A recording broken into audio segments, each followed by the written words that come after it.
Good evening, ladies and gentlemen, and welcome back to Zach with an H. To those that have stuck with us from day one, you are watching episode 16. A fellow Indian Hills High School alum, my good friend Andrew Herbst. If you have not heard, Andrew just recently graduated from William Paterson, Magna Cum Laude. He was also a part of the Society of Professional Journalists. As Andrew will come on, he will tell his story. We're going to learn about what he's up to now. We've got Andrew along with his father, Jim Herbst, here. Andrew, growing up with cerebral palsy, took a little longer than it does for some, but high honors, William Paterson graduate, diehard fan of the Knicks. You'll always find him at Seton Hall basketball games. Andrew, great to be with you again. Jim, great to see you as well. And Andrew, excited to talk about your journey and, of course, the stardom that has come with it. Really cool to see you on NBC last week. Thank you, Zach. Thank you so much for having me. This is an honor, and I'm looking forward to talking to you, man. This is going to be great. My absolute pleasure, guys. And so, Andrew, of course, growing up with cerebral palsy is something that, physically, it's been a little tougher. Of course, processing-wise, maybe you can't handle the full course load, but we'll get to that. But when you were a kid, when you were younger, so at any age that you want to look at here, what did you first envision for yourself, kind of what you wanted to do? I guess when I was a kid, I wanted to play baseball. I love baseball. So I don't know, and also sports, broadcasting, writing. So since I was little, I love sports. So definitely something in the sports field is probably what I envisioned. When I was really little, I first loved animals. And then all of a sudden one day I watched a sporting event and then I was hooked. So the animals went to the back burner, and I love sports. And I've been into that ever since. And Jim, do you remember what the event was? Remember those early sport watching years? I always tell him that he was infatuated with like the Animal Channel. And I had a big book about animals, like every book in the animal kingdom. And that's all he wanted to do. And then somehow I was watching something. I think it was the Mets, probably the Mets. But all of a sudden he walked by the television and he just stopped. And he got mesmerized by the thing. And I'm like, okay, my moment, because I definitely want him to watch with me growing up. And something clicked, like I guess anybody who loves sports maybe relates to it, whatever age, that he just started to just say, what's that? And that set him off to, a passion, as I think Zach, just from knowing Andrew and us. That's a big part of our social life. Absolutely. Yeah, and sports are huge. That's also the avenue with which anything can happen. It's truthfully, in the way I've always looked at sports, as being so involved in it. It's kind of the ultimate distraction from what's happening. No matter what's happening in the news, what you deal with day to day. For us being East Coasters, the day ends, the game comes on, and all of a sudden you're transported right somewhere brand new. Definitely. Very, very true. It's a good So, Andrew, in 2012, do I have my years right? What year did you graduate from Indian Hills? 2012. It is 2012. Okay. Always trust the gut here. Okay. So you graduated from Indian Hills in 2012, and you started out collegiately at the County College of Morris. Mm-hmm. So how did your early years there, and maybe the curriculum, compare to the pace that you had in high school? CCM was a great place to start because I wasn't ready out of high school for a 4-year school.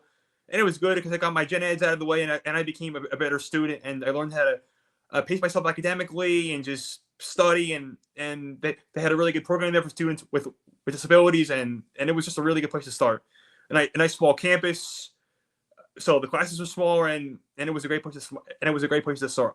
I love my time there, and I almost kind of wish it was a 4-year school. I mean, it was a farther campus, as my dad will attest, because it was at least 40 minutes. And Randolph, but it was all worth it, and it was a really great school. I mean, they call it the Harvard on the Hill, because they had everything there, but they had everything there at TCM but dorms, because obviously it's tier school, so the students commute. But it was a great place to start, and I got a lot of a lot of gen eds out of the way. I got my language and all those credits that you need. So, by the time I graduated there, I ended up with 63 credits. So it was great. And then I went to William Paterson in the fall of 2017.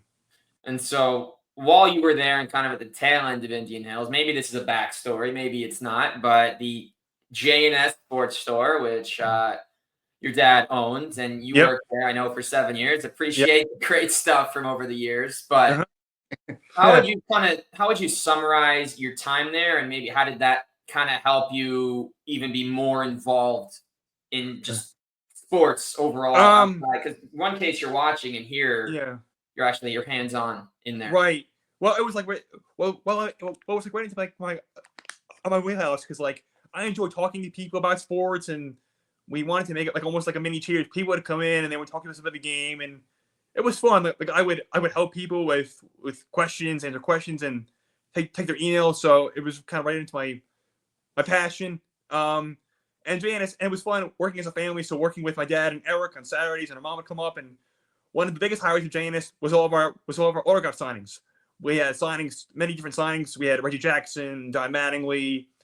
The biggest one we had was the Giants Super Bowl signing after they won the Super Bowl in 2012. They called it a Super Blue Show. So we had all these players. We had JPP, we had Tuck, and a lot of players, and that was fun. So I would say one of the highlights of JNS was our signings, and they brought a lot of people.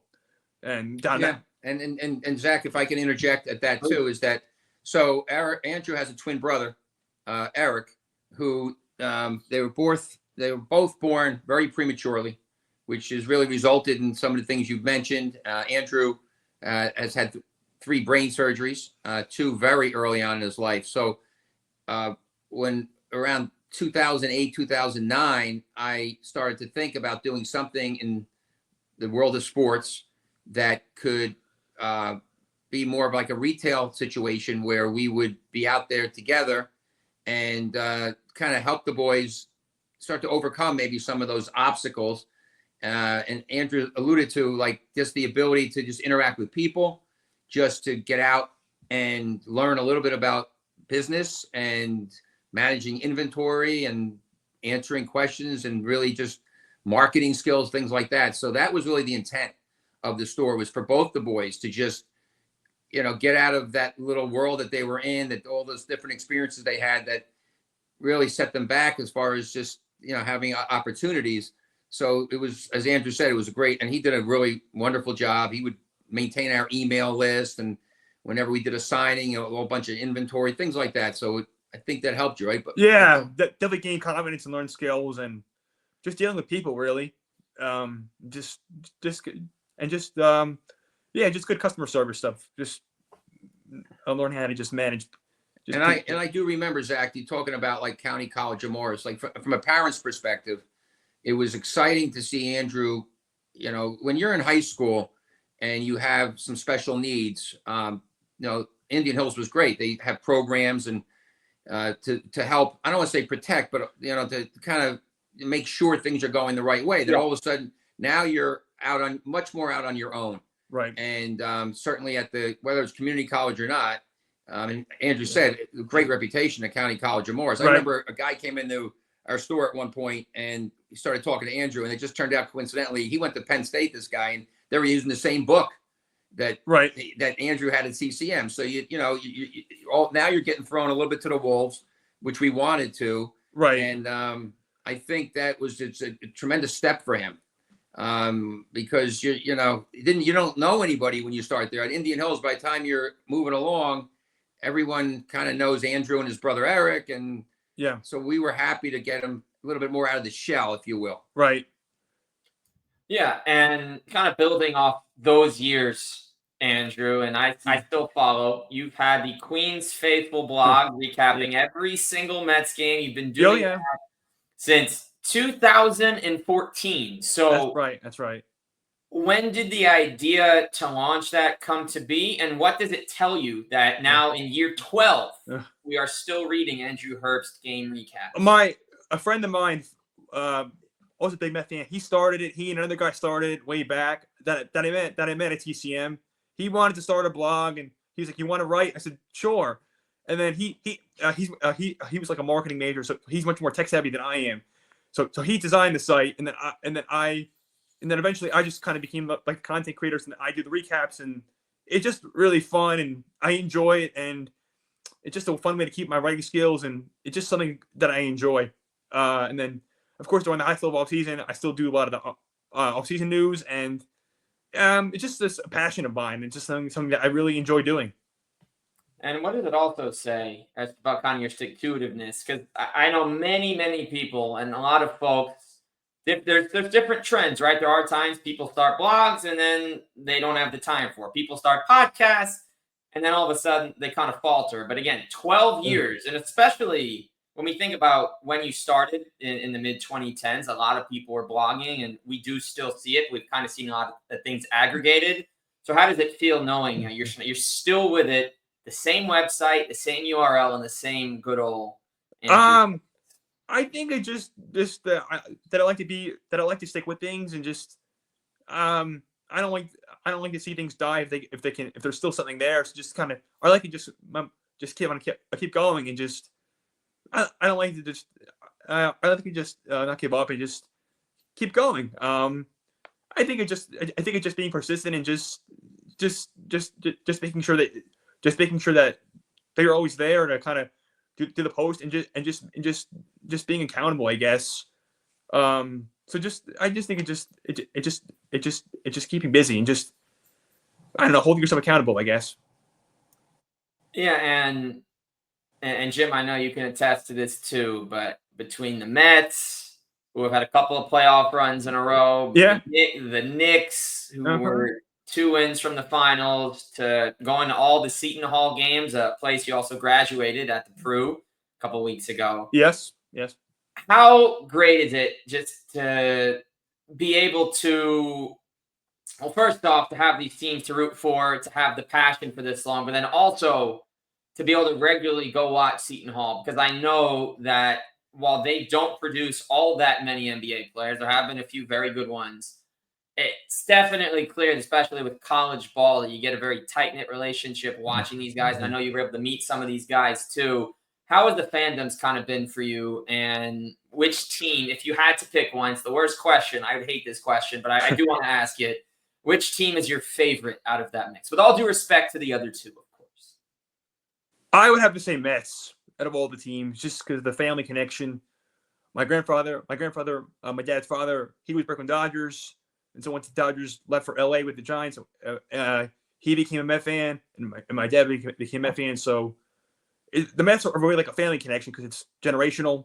So I would say the Mets, and it's how we bond as a family, and our whole family's Mets, and it's such a big part of our summer and our social life. I mean, from March to October, and hopefully the playoffs. I mean, that's what we do basically every night, Zach. I mean, obviously, except for the All-Star break. I mean, we joke about it, but like that's our whole social life. We don't do much. We just every night if there's a game on, we'll watch. I mean, last week we stayed up till 1 o'clock because the game because they are on the West Coast. So it's dedication, and that's what makes baseball so unique. And I love it is that it really is such a 6 month. It's not like football where it's once a week. It's every night for 6 months. So it's really. I find that baseball, it's almost like a part of your family because you spend so much time with the team every summer. It's just different than the other. I mean, I think it's just different than the other sports. Excuse me, you're obviously a big sports fan. I think anybody listening to this who's a real traditional baseball fan can relate because, I mean, I'm a generic sports fan, but something for us at least pure about baseball. We love college basketball. Seton Hall has not been that good. It's a shorter season. Somehow we as a family and his brother, we you can break down pitching changes. You can break down, should you hit and run here and with hot stove and we have the baseball package. So tonight the Mets are off. Yes, they are. We're probably going to watch the Phillies Cubs. Okay, to give you an idea, because it's baseball. And there's something about the green grass, all that stuff that purists can relate to. I've always been that way. And I think for better or for worse, it wore off on Andrew and his brother. Yeah. It's almost like a chess match where it's a lot of strategy and it's so much involved. Like do you bunt, do you hit and run? It's just a lot of factors involved. Yeah, and you think about 162 just for here, and that's not counting playoffs, which can add another 15 to 20. And you think about hopefully 162 games within 185 days, some crazy number like that, and then that's not including All-Star, which the only sport that does all the festivities on weekdays.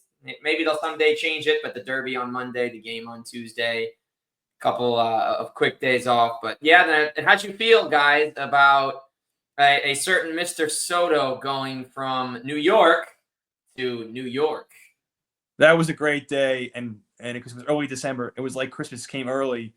It was wonderful. I mean, he's finally hitting now. He got in base 6 times yesterday, so he got up to a slower start than I was expecting, but it took a while. But I think he's finally getting the swing. He's doing the Soto shuffle now, so I'm sensing that he's more relaxed at the plate. And Pete Alonso's having a great year, possible MVP candidate, MVP right now. So things are good. Well, Zach, the thing is maybe you can relate to or not, but the boys were born in '94, and because he mentioned my dad and myself, I was born in Queens. There's a lot more Yankee fans, right? Than men. I mean, obviously 8 to 10 to 1 ratio probably when they were growing up. And certainly when they really got into baseball, Yankees were dominant. And so from a Mets fan's perspective, someone Andrew's age now, you've always been the little sister. And obviously 27 world championships versus 2. So getting Soto, for anybody who's been a Met fan for a long time, and having to see the Mets always be, second-class citizens, if you will, in this town, to me, it was more than just Soto. It was, kind of like, finally, we're going to be playing with the big boys, whether it's the Dodgers. I mean, and I know people can argue about salary caps and how it's ruined the game, and I have no problem having that discussion. I agree with a lot of that. Yeah. But we've been on the other side for so long that at least now realizing you have an owner that can put up the money, gives us hope. I mean, these guys, is how much they've suffered being Mets fans, honestly. There's really been nothing of honestly brutal. And then you throw in the Knicks and the Rangers and all that other stuff. So yeah, I mean the only title of those franchises. I mean the Giants. I've seen 2 Giants titles, which were fun. Yeah, but the Rangers, I guess technically I was just born, so it doesn't really count. But obviously I haven't seen a Met or a Knick title, but hopefully those are very soon. I mean they both came close, so let's see. It's been too long. We will certainly see. I don't think I can go NBA based on to those. No, I used it set up for 2 podcasts and all the Cleveland stuff. I'm not going to say anything about basketball yet. We were both wronged by the same group of fourth quarter magicians. We will get into that on the next episode for sure. But yes, cool. What I will also add is that while my baseball fandom didn't grow as I got older, the way my basketball has kind of stayed. When I was 9, probably up through 16, I was very obsessed with baseball, and I agree, it kind of became part of your family. Growing up, grew up 10 minutes from you guys, so we had Michael Kay and we had Gary Cohen doing an incredible job. And we had John Kruk doing ESPN back in the day. And this was pre-Brian. I honestly couldn't tell you who was doing the Turner games. I got to dig a little farther on my memory. But every opening day, every World Series, every All-Star weekend. And for me, and I think before we move on to our next subject, and I think the thing for me, and I love the way you guys kind of go into baseball and talk about how it hits home. When I was younger, when I was 10, and my brother went to sleepaway camp, there was an old system where this was before social media was really out. So we're looking early to mid 2000s. And he'd be at sleepaway camp, and my parents would be writing him these digital letters every day. And you know what I'd do? I would get up, go to the computer, I'd format my letter, and I would just give him a recap of every MLB player that hit a home run on that day. That's it. Frank Thomas hit his 30th. Konerko hit his 22nd. Jermaine Dye hit his 19th. Nomar hit his 12th. Soriano hit his 40th. Whatever was happening, that's it. And I feel like cool. The beauty of baseball over one, Andrew, I'm sure you've seen this over all of your write-ups, is just the math. And I feel like we talk about kind of the beauty of sport and the distraction. It's the beauty in the numbers, because you can just start throwing out analytics, and 2 hours later, you still haven't touched your dinner that's in front of you, right? Yes. 100%. Absolutely. I couldn't have said it better. Yeah. So outside of baseball, but kind of in the sports side, Andrew, I know you've spent a lot of time, and I believe you are still doing this with the YMCA, correct? Yep. That's right. We talk a lot about, that cerebral palsy and about how much you went through when you were younger and taking things at a different speed. But how is the routine of having a job like the one you've had help with consistency and maintaining a level of comfortability? I love working at the Y. It's a great place to work. I have just nice coworkers, and all the members are really nice, and I enjoy answering the phones and booking appointments, and it's just a great place to work. And it's like a real like family there. And during COVID, I was gone for for a little over 2 years, and I really missed it. And when I came back after COVID, it felt so good because I just missed being part of the Y family. So it was just when I was finally allowed back, it was such a great feeling, and it was. When I came back, it was like I never left, and it's just a great place to work.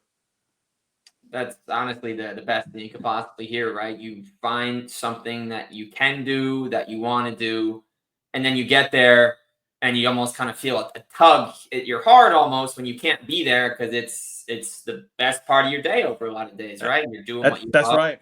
It really is. And you find yourself in those types of opportunities when you get them, and you're kind of given the chance to do what you love. Yeah, I think absolutely. Zach, maybe you have another podcast in the future because you kind of touched on it and Andrew's touching on it, but being a parent of an individual like Andrew who has overcome a lot, you used the word consistency, and those with any type of disability in this world, that's something that I have a passion for myself, is trying to figure out, when I talked about high school, and Andrew does very well, and he's achieved a lot. Not everybody's so fortunate, those with disabilities. And when you graduate high school, as a parent, the child now as an adult, they get thrown back at you, and they say, now you have to go figure out how to navigate the real world, because all those therapies and services and things that exist in high school are now gone. And some graduates won't go on to college. So now you got to find some type of employment. And everyone knows what having a job and consistency, stability, whatever words you want to use, what that can do for your self-esteem, for your confidence levels and all that. And just observing Andrew, how many years have you been there now, pal? I started at the Y in 16 as a volunteer, and then I became employee in 18, spring of 18. Yeah. And then obviously during COVID, my last day was March 12th. Funny, not funny, but I watched the Big East Championship game where everything got shut down. It was St. John's was playing that game, the first, and then I never came back for those 2.5 after that. That was two, and then I came back in May of 22. Yeah, so those last 7 years, you touched on it again, and it's very, very important that just having a routine, really. Have a routine and opportunity. So we're very grateful as a family to the Wyckoff YMCA. Very much so. Very much so. Shout out to the Wyckoff Y. And so we move ahead a little bit to post William Paterson Andrews. So you got your degree, and the story was graciously covered by NBC.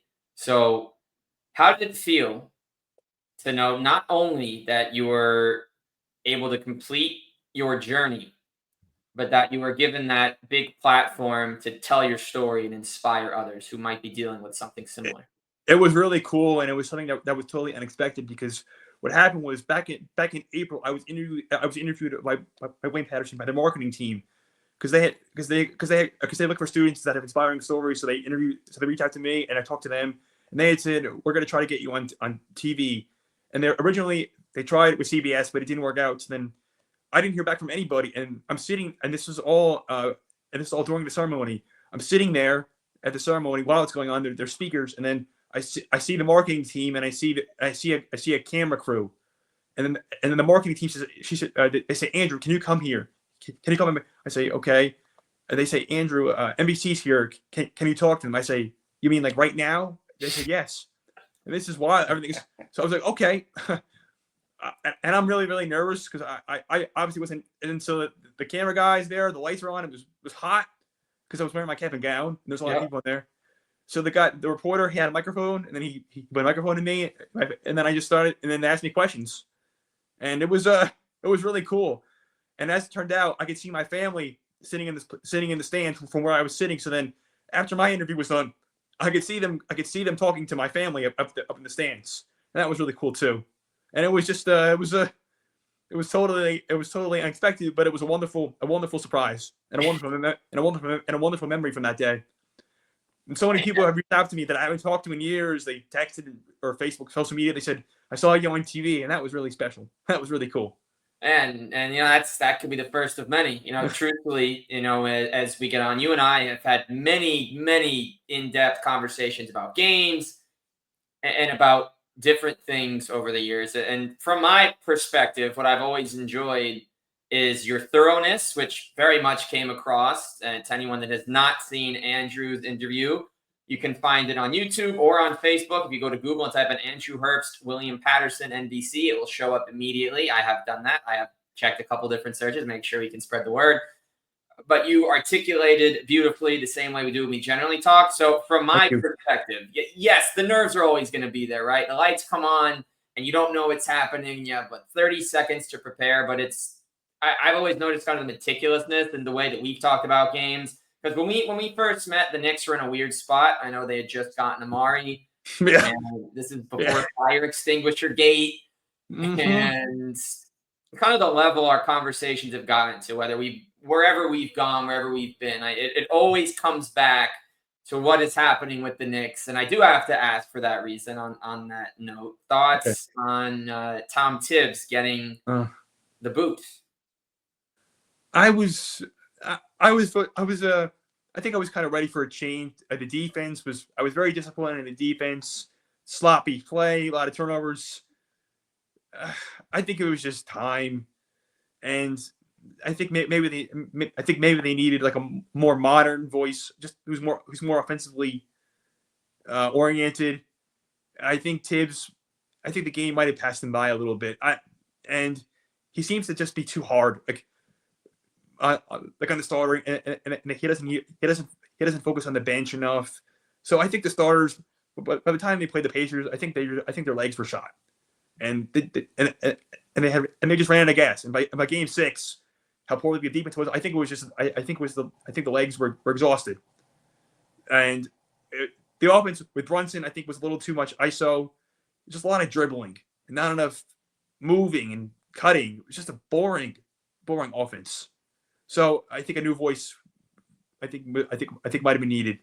And the players, now that when you read the tea leaves of what the players are saying, I think there was a lot of animosity in the locker room toward Tibbs.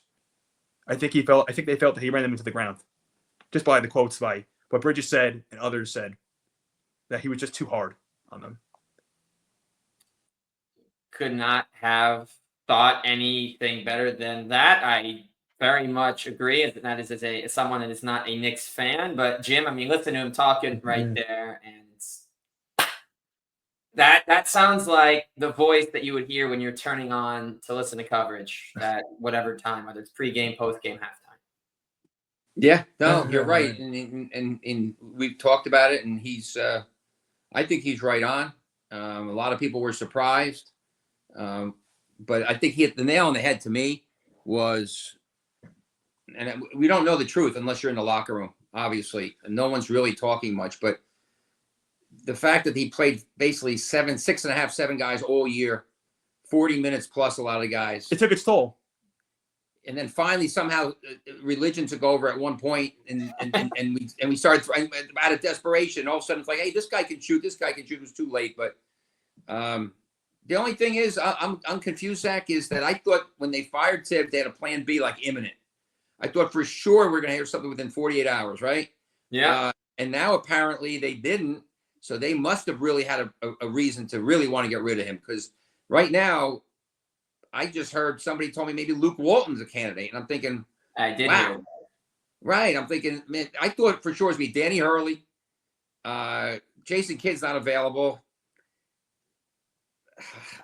So the fact that they're still sitting out there almost from scratch now because Jason Kidd, they didn't get permission, tells me they wanted him out of there almost at any cost. Yeah, it's kind of the between the lines thing where you want a new voice, you just got eliminated. Certainly could have waited, but it's probably the draft timeline is that probably one. Well, we'll see. You never know with this, right? Now they're one of 2 teams. They're the last team. The Suns made their hire last week. So we'll see. We'll see if they get Johnny Bryant with their 4th attempt to try and get Donovan Mitchell to New York. Because he did coach Donovan in Utah, and now he's coaching Donovan in Cleveland. Right. We certainly will see. But Andrew, before we head to the get to know section, would love to know, what is your advice to those living with cerebral palsy on how to live their best life? I would say just believe in yourself, and that even though things may take you longer than somebody else, just don't let it stop you. Just rely on your teachers and your parents. Just don't be afraid to ask for help, and just don't listen to what other people say, and don't compare yourself to other people, because it's easy when you see your friends doing things maybe quicker, like driving or whatever. Just focus on yourself and what you can do, and that once you get to, even if you just really advocate for yourself and ask for help. And even like in colleges, they have services for people with disabilities. So just be your own advocate, and that professors and they're going to want to help you, but they're not going to know how to help you unless you tell them. So just really speak up for yourself, and just, if you need extra time for testing, another room, whatever you need, just simply just speak up, and then everyone's going to want to help you. But as you get older, it really is so important to be your own voice and to not rely on your parents to speak for you, because obviously in college you're expected to kind of be your own best advocate. So it's really just speaking up for yourself. Jim, anything to add there? Yeah, see, that's again, for somebody that has lived every day with Andrew now for the last 30 plus years, it's very hard in a short podcast to articulate so people can really grasp of what you have to overcome from being born a pound 11 ounces, being in the intensive care unit for 100 days, from having hydrocephalus, which is the reason why he's had 3 brain surgeries. And I also had eye surgery as well. Yeah, almost lost his vision. So, and Zach, when you're born that premature, say they tell you when you're a year old, you're 8 months delayed. It doesn't mean when you're 15 years old, you're going to be 8 months delayed, right? You're going to be at 14 years and whatever that is, 4 months. Yep. When you're that much delayed early on, it just snowballs. And I'm so proud of what he said, because he doesn't compare himself to others. Because I tell him all the time, if you compared yourself to others who had to overcome the challenges that you've had to overcome, they'd be looking at you with, incredible admiration, which they are anyway. But, and we understand other 30-year-olds have crosses to bear and things, but he's accomplished so much from what we were originally told, from what I think anybody would have said you would expect. And he doesn't back down from any challenge, certainly any effort that requires, to try to achieve anything. So I can just tell you, I'm overwhelmed with pride. And to me, I think if you're a parent someday, Zach, or you certainly talk to your own parents, all you ask for your kids is to try your hardest. And I can tell you unequivocally, that's what Andrew has done from day one. So, and he maximizes everything he has. And you touched on it. He impacts other people. The YMCA, he has a number of customers come in, and I hear this from his boss, who I spoke to recently after they saw the video, and he's like, Jim, I can't tell you how many people come in and are so positively influenced by Andrew. Can I tell you a quick story, about 2 minutes? We'd love to hear that. So a buddy of mine, this is incredible, Zach. This is Andrew to a T. A buddy of mine, I haven't spoken to in 2 or 3 years, is watching NBC Live. And he's like, holy crow. So he reaches out to me, and he's like, for some reason, he sent this, my buddy sent it to his brother. I have no idea who his brother is. I've never met him. His brother sees the video and goes, oh my God, I know that guy. And the brother had just been at the YMCA and was having a very bad day. He has a son with some issues that are being dealt with right now that had made him extremely downtrodden that day, that he had to go to the Y to let his stress out. And he happens to run into Andrew. I'm hearing this from my buddy, who sends the video to his brother, who says, I know this guy. And what he said to my buddy was, he was having a terrible day. Andrew apparently was wearing a Knicks shirt. This was during the playoffs. And he says, I was talking to this guy, and I left there and said, I am now feeling so much better than I did before I came in. Andrew had a way of making him feel certain way that again, it's you can't get that off a resume, whatever it is.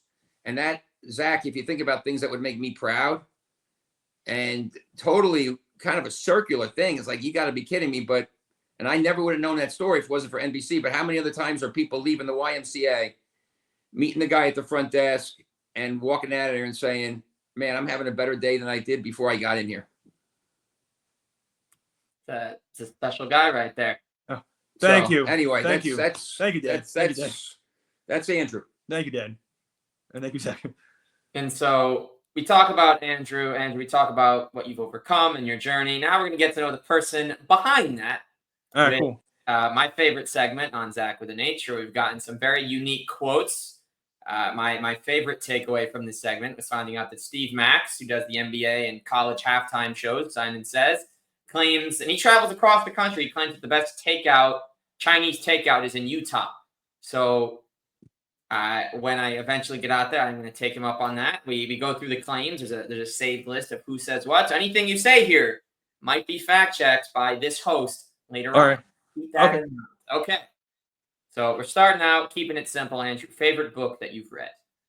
That's a hard question because I've read so many great books. So it's really hard to narrow it down to one. But one of my favorites was The Miracle of St. Anthony's. And that was written by Woj, ironically, Adrian Wojnarowski. Because he started out, I don't know if you know this, Zach, Woj, he covered sports for the Bergen Record way back.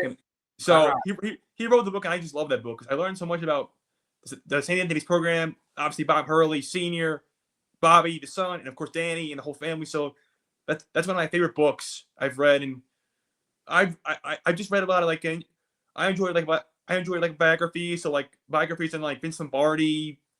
I just like learning about people's stories, their life stories, and how they got to be where they are in their lives. Yeah, from day one to the day that we know absolutely. them and we recount. Absolutely. Okay. So, favorite food to have in the house? Ooh, that's another tough one. I do like chips and guacamole, spicy guac. Okay. If I'm hungry, it's spicy, so I gotta drink something immediately afterwards. But yeah, guac is one of my favorite snacks. I just a tortilla chips and guac is good, and also chocolate covered pretzels too. I like pretzels, chocolate covered pretzels. Now are there sprinkles? Are there sprinkles of M&Ms? Or are these just chocolate? No, just the I like dark chocolate, so dark chocolate pretzels are my favorite. Very nice. Yeah. Okay. Moving right on down the list. Best sporting event that you've ever been to? Yeah, I would say the 2016 Big East Championship at the Garden. Seton Hall beat Nova at the Isaiah White hit the and one, hit the layup plus the and one, and that game was. We've watched that game. We still have it on the DVR. We watched it on YouTube, and we've watched that game probably 100,000 times. But that was just a magical day. I mean, just being in the Garden, and then afterwards, was even cool. They had this impromptu pep rally to the Garden, and my dad, Eric, and I, and our uncle, we're all in the video, and it was on YouTube, and so we always laugh and joke about it. So it was just one of those magical days. The weather was beautiful, and the game was incredible. So that's probably my best sporting event memory in person. And what would you say is a fun fact about yourself, Andrew, that not many people know? I would say that I love history. I like just reading about besides sports like World War II, Vietnam, Revolution, like JFK, just different parts of history. Because I've always loved history, even just learning it in school growing up. I just like learning how things are connected, how the U.S. got to this point, and just how everything kind of is intertwined. So yeah, history besides sports is one of my favorite things to read. They always say that you have to learn what happened before your years, because what happened 100 years ago may well happen in someone else's lifetime. Absolutely. History does repeat itself. Yeah. Yes. Right. We got just 2 more segments for you here, and then we will sign off. Okay. If you could have a dream roundtable discussion with 4 other people, both alive or not, who is sitting at that table with you? Well, to follow up on my history, my passion for history, I would say 4 historical figures. So I have to include George Washington. That's obviously our nation's first president, and also a Revolutionary War hero. He's an obvious feat. He's definitely someone I want to talk to. I would say Lincoln. Again, he of course helped end the Civil War. Even though his presidency was short because he was assassinated, I put JFK at the table too. I want to talk to him, and then finally Ronald Reagan, because all four of those presidents, they all had a major impact on our history, on our nation's history. So I think it'd just be fascinating to hear their perspectives on different events that happened in their time in office, because all four of their presidencies helped impact our nation in a great way, and they're very, very historical figures. And then one more, not listed in what I sent over, but do you have an ideal backdrop for where you're having this conversation with them?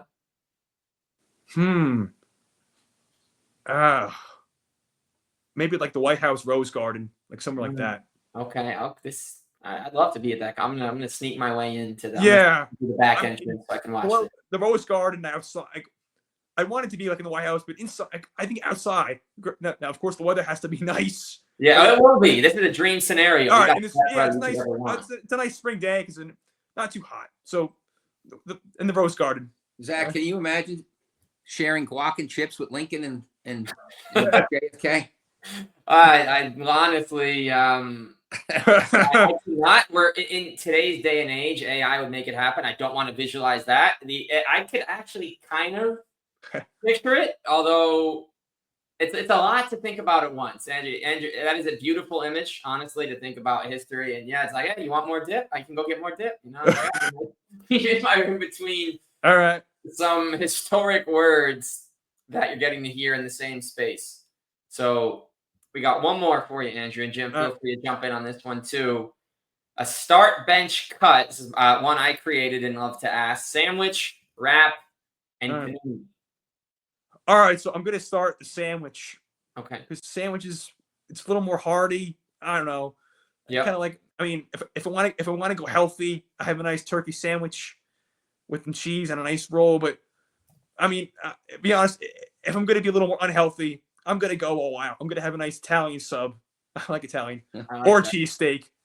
But I'm gonna bench the panini. No offense to panini, I like the panini, but I gotta go with the sandwich over the panini. And then, no offense, and then unfortunately, I have to cut the wrap. I'm not a big fan. I don't like wraps as much as sandwiches or paninis, but wraps are healthy. Less bread. But I have to, for the purpose of this question, I have to cut the wrap. That's fair. Jim, you have any counterpoints? Can I go like none of the above and make it like an empanada? Is that like? No, so I haven't seen go empanada, quesadilla, and the third. Okay, start bench cut. I'll give you a follow up. Empanada, quesadilla, taco. I have to ask you a question, Deck, on this realm. Yeah. Do you think a hot dog is a sandwich? That's a hot debate. I don't think it is. No, from what I've been taught, I've come to know an expert in my elder years. I say elder as I'm about to hit 30. I've learned that a hot dog is actually a taco. So I had this conversation 2 weeks ago. It is not a sandwich. That's almost like for me when I get asked that question in the Avenue, it's almost like a trap because you could say yes, and it's like, whoa, but you could say no, and it's like, whoa. My short answer for why it's not a sandwich is that you can't really put anything on it. It's between, but it's not in the middle of. It is, but it's not. A bun's not a roll. It's one piece separated in two. It's not actually two. Yeah. I'm impressed by the amount of thought process that's gone into this. I'm very deep. Man. I haven't thought about it much. It comes out. All right, so Jim, you're saying essentially that you're an empanada guy? No, I mean, listen, I'm a lot older than you guys. My eating habits have changed dramatically. Okay, so I'm a salad guy as far as versus a sandwich because the bread, the carbs, all that stuff. Yeah. I don't want to bring this podcast, which has been awesome, down to, the guy doesn't like bread, but it's kind of like, I'll go more with the salad. You know what we're getting into lately, though, which the old, talk about where we met last time, the Bavarian pretzels are getting. Oh, yeah. How about you? With cheese. With the cheese. Yeah, the cheese is nice. And they cut it. It's nice when they cut it into big pieces, like the little big 4, depending how much it can serve up to 3-4 people. too. Exactly. It's filling. And they come out piping hot. You get the honey mustard and the beer battered cheese. So, oh man! All right, so we're gonna do a food pod next, right? We're no, that I have a lot of Andrew and Jim take on the pretzel. All right, food. I can, besides sports and history, I can talk about food for hours too. You're a triple threat. Yes. And Zach, on a not a lighter note, a heavier note, but I got to tell you something. I think about you every time I see anything on Kobe Bryant. I know, because it was the anniversary, I believe, was February or January. February. Andrew and I were out to lunch. Amazing. And we came back. I was on my way over, and when we came back, we sat and watched the whole ceremony, kind of as we were getting the news. And we sat there pretty quietly. Everyone. Eric was there. Jim, your wife, was there. There were about 6 of us at the table, just kind of watching. And I could not believe that's the first time. It was the first time I've ever driven intentionally not listening to anything on the way over, because I found out 5 minutes before I left my house that day. Yeah. That was I always think about that, because you're absolutely right. Unbelievable. The fate, really. The fate and all that stuff. And that I remember watching with you. And it's one of those things where, at least for me, you say, where were you when it happened? I'll never forget it. So you're always going to be part of that history with us. And absolutely. Yeah. But anyway, thank you both for coming on. Andrew, for telling your story. Jim, for providing some extra detail maybe we would not have gotten. And I'm very glad, Andrew. First off, I'm glad we've known each other almost 15 years, which is wild to me, A. But B, to speak in this capacity, very much appreciated and very happy to have you on the pod today. Thank you, Zach. I think having you was great. A lot of fun. I really enjoyed it. Zach. Thank you. Really appreciate it. Man. Great job. Great job, man. Thank you. Thank you, guys. All right. We are back on Zach with an H real soon. Make sure to check out Andrew Herbst and his story. Graduated with Magna Cum Laude honors with cerebral palsy. Man cannot be stopped. His story is just beginning, and we will see you all real soon. Thank you. Thanks, Zach. Thank you, Zach.